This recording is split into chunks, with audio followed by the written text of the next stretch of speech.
దావీదు ఒక సాక్ష్యాన్ని ఇస్తున్నాడు తన కుటుంబం గురించి. నా ప్రభువా యెహోవా, ఇంతగా నీవు నన్ను హెచ్చించుటకు నేనెంతటి వాడను, నా కుటుంబము ఏ పార్టీది అని జ్ఞాపకం చేస్తున్నాడు.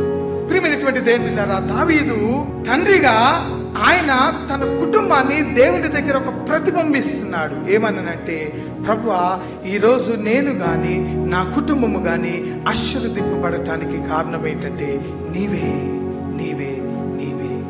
ఇది నా క్రైస్తవ కుటుంబము, తల్లిదండ్రులైనటువంటి మనము మన జీవితంలో దేవునికి నమ్మకమైనటువంటి తండ్రి బాధ్యతను మనము కలిగినటువంటి వారుగా ఉన్నాం. నమ్మకమైన తండ్రి బాధ్యత ఎలాంటిదో దావీదు జీవితంలో మనం జ్ఞాపకం చేసుకున్నటువంటి వారమైనాం. అసలు నేను ఇంతగా ఆశీర్వదింపబడటానికి నేను ఎంతటి వాడను ప్రభువా.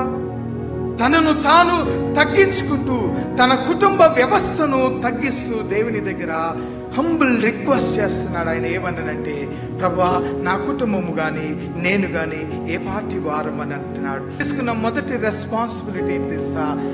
ఆయన కుటుంబము ఎక్కడ స్థిరపరచబడాలనుకున్నాడు?